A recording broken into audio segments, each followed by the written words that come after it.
Olá, meus queridos nono ano, tudo bem com vocês? Vamos que vamos, né? Já falamos de bastante Segunda Guerra, hoje nós vamos concluir o assunto, tá? Para dar prosseguimento aí na história do Brasil e as consequências dessa guerra para o Brasil também, tá? Mas vamos lá, por que que a Segunda Guerra vai acontecer?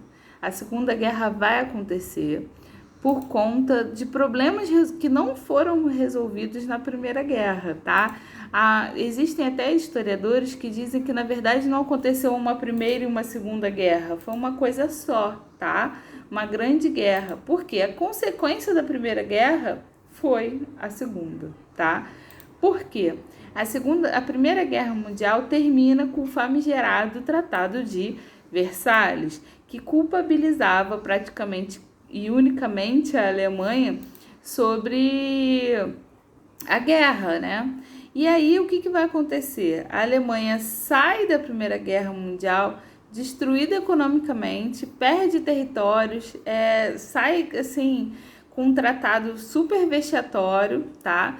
E Hitler, nesse sistema, nazismos, totalitarismos que surgiram nesse período, né, entre guerras, entre Primeira Guerra Mundial e Segunda Guerra Mundial, vai ganhando espaço à medida que ele vai falando para o povo alemão que o povo alemão é o maior, que pertence à raça pura, que todos os outros precisam ser subjugados, que eles precisam, né, de certa forma dominar ali, porque eles são maiores e melhores em tudo, enfim. E aquilo que ele falava atingia bem no íntimo do alemão, porque o alemão estava terrivelmente abalado com as questões da Primeira Guerra Mundial, com fome, enfim. Então ele vai ganhando terreno na Alemanha e parte da população acaba acreditando nele, tá? Nós vamos ver que isso vai gerar coisas terríveis como o Holocausto, a perseguição ao povo judeu, né? Os campos de concentração, enfim. E parte dos alemães acreditaram nele e parte dos alemães não fizeram nada, acharam melhor ficar em silêncio, né? Ou falaram, não gosto de política. Mas enfim, então nós entendemos por que aconteceu a Segunda Guerra Mundial, né? Que foi um prolongamento dessa Primeira Guerra, tá? Mas o que vai acontecer? Por que os outros países vão entrar em conflito? A Alemanha faz o que nós chamamos de guerra relâmpago, sai invadindo vários territórios, tá? Inglaterra e França ficam só observando, apesar da Alemanha estar descumprindo o Tratado de Versalhes naquele momento. Por que eles ficaram em silêncio, a Inglaterra e a França? Porque eles não queriam se envolver em outro conflito mundial, tá? Não era interesse, eles ainda estavam se recuperando da Primeira Guerra Mundial. E o segundo ponto, que teoricamente o inimigo era comum, tá? O inimigo da Alemanha, da Inglaterra e da França era o comunismo. Então, enquanto eles estiverem, né, enquanto a Alemanha estiver ali e não estiver se envolvendo com os meus aliados, tudo bem. Só que tem um problema. A Alemanha resolve invadir o que nós chamamos de corredor polonês, né? A Polônia. E aí a Polônia era aliada da Inglaterra e da França. E de quem? Da União Soviética. E aí o negócio fica feio para a Alemanha. Por quê? Esses países vão ser obrigados a entrar em conflito, né? Pela política de alianças, tá? Por um grande período de tempo, a Inglaterra fica praticamente sozinha no conflito contra a Alemanha, porque a União Soviética tinha alguns acordos, não agressão, né, com a Alemanha, ficou um pouco mais estática. A França não tinha muita força, estava ainda mais arrasada pela Primeira Guerra Mundial e tentando se recuperar, enfim. Depois a coisa muda de figura quando Hitler vai invadir a União Soviética.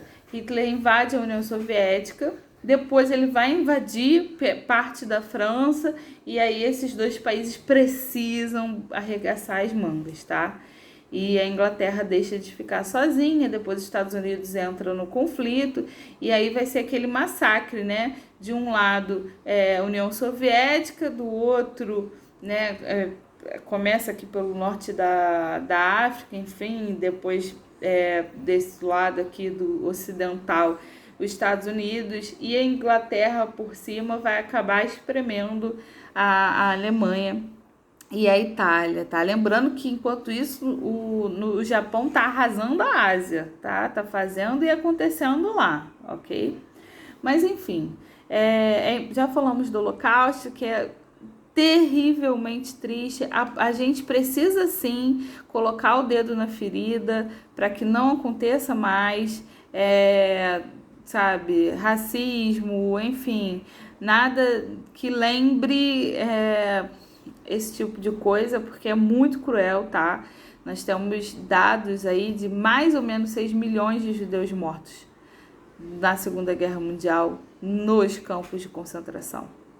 Temos filmes, tristezas aí, nós temos assassinos cruéis, médicos que acabaram fazendo coisas cruelíssimas, né? Josef Mengele foi um deles, fazia experiências, ele tinha uma questão com gêmeos, então pegava irmãos gêmeos e cortava o braço de um, grudava com o braço do outro, sabe, fazia atrocidades. Enfim, é necessário a gente tocar, botar o dedo na ferida, sim, tá?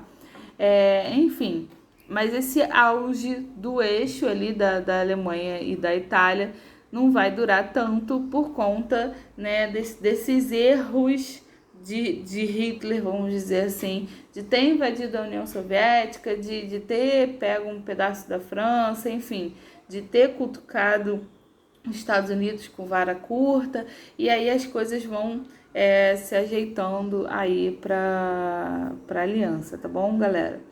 É interessante falar também que da Batalha de Stalingrado, que teria sido a última batalha aí, tá? Quando os russos, os soviéticos conseguem expulsar os alemães de vez, tá? Bom, acontece o dia D também, que marca o fim dessa guerra. Vários exércitos ali vão ficar esperando, espreitando, vamos dizer assim, o exército alemão, tá, na Normandia, e aí as coisas vão melhorando. Aí termina a Segunda Guerra Mundial, né, com as duas bombas sobre o Japão, Hiroshima e Nagasaki, que arrasam o Japão de tal forma que, assim, é inacreditável o poder de superação desse povo, tá? Enfim, as bombas foi um recado claro dos Estados Unidos, né? Lembrando que os Estados Unidos entraram na Segunda Guerra por conta de um ataque japonês à base de Pearl Harbor, a base norte-americana ali no Pacífico. E aí, por que o Japão foi escolhido? O Japão foi escolhido para receber essas bombas porque eles tinham atacado os Estados Unidos nessa base de Pearl Harbor, tá? E também, né, os Estados Unidos precisavam mostrar ao mundo, olha só o que eu tenho, vocês querem entrar em outro conflito comigo, tá? E tanto é que os Estados Unidos e a União Soviética vão surgir, né, vai surgir aí como grandes duas superpotências no mundo, tá? E depois vai acontecer a própria Guerra Fria, vão ficar disputando ideologicamente qual seria o melhor sistema, o capitalismo norte-americano ou o socialismo soviético, enfim, tá? Mas o que essa guerra, o Brasil participa da guerra, a gente já viu, mas por que essa guerra mexe muito com a política brasileira? Alguém sabe? Cara, o que estávamos vivendo aqui? Estado Novo, tá? Uma ditadura com características claras fascistas. E aí o povo brasileiro começou a questionar. Esses militares que voltaram ali da Segunda Guerra Mundial começaram a questionar. Ué, a gente estava lutando contra o fascismo e vivemos o fascismo aqui no nosso país? Tá? E a pressão foi tão grande que não teve outro jeito, tá? E Getúlio vai abandonar o cargo, e quem assume depois, né, vai ser eleito, vai ser Dutra, ok? E aí nós vamos entrar na República Liberal, que é a unidade 3, tudo bem? Então aguardem as cenas dos próximos capítulos. Um beijo, meus queridos, fiquem com Deus, tá? Uma excelente semana para vocês.